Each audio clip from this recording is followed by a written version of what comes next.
दोस्तों, कहानियों की पोटली में आपका स्वागत है। आज मैं डेविड सोलंकी जो कहानी आपके सामने लेकर आया हूं, उसका शीर्षक है नेवला और ब्राह्मण की पत्नी। एक गांव में देवदत्त नाम का ब्राह्मण अपनी पत्नी देवकन्या के साथ रहा करता था। उन दोनों की कोई संतान नहीं थी। आखिरकार कुछ वर्षों के बाद उनके घर प्यारे से बच्चे ने जन्म लिया। ब्राह्मण की पत्नी अपने बच्चे को बहुत प्यार करती थी। एक दिन की बात है, ब्राह्मण की पत्नी देवकन्या को अपने घर के बाहर नेवले का छोटा सा बच्चा मिला। उसे देखकर देवकन्या को उस पर दया आ गई और वो उसे घर के अंदर ले आई। उसे अपने बच्चे की तरह पालने लगी। ब्राह्मण की पत्नी बच्चे और नेवले दोनों को अक्सर पति के जाने के बाद घर में अकेला छोड़कर काम से चली जाती थी। नेवला इस दौरान बच्चे का पूरा ख्याल रखता था।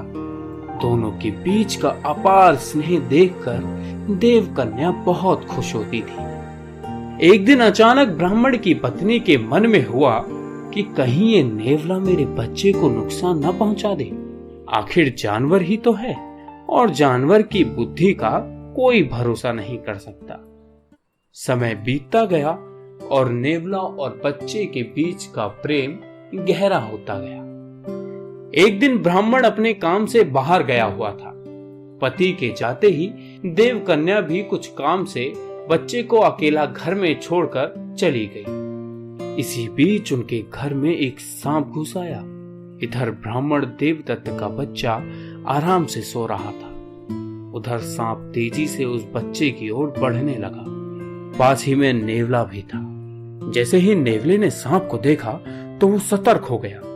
नेवला तेजी से सांप की ओर लपका और दोनों के बीच काफी देर तक लड़ाई हुई। आखिर में नेवले ने सांप को मारकर बच्चे की जान बचा ली। सांप को मारने के बाद नेवला आराम से घर के आंगन में बैठ गया।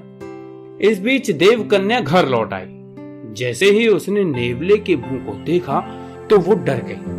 नेवले का मुंह सांप के खून से लथपथ था, लेकिन इस बात से अनजान देवकन्या ने मन में कुछ और ही सोच लिया। वो गुस्से से कांपने लगी।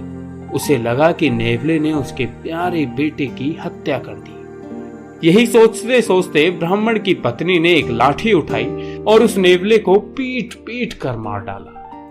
नेवले को जान से मारने के बाद ब्राह्मणी अपने बच्चे को देखने के लिए घर के अंदर तेजी से भागी। वहां बच्चा हंसते हुए खिलौने के साथ खेल रहा था। इस दौरान उसकी नजर पास में पड़े एक सांप पर पड़ी।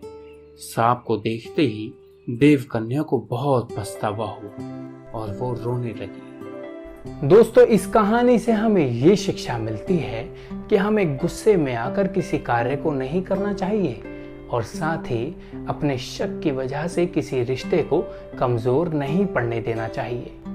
दोस्तों, अगर ये कहानी आपको पसंद आई हो तो इसे शेयर करें, लाइक करें, कमेंट करें और अगर आपने हमारे चैनल को सब्सक्राइब नहीं किया है तो प्लीज सब्सक्राइब कर दें।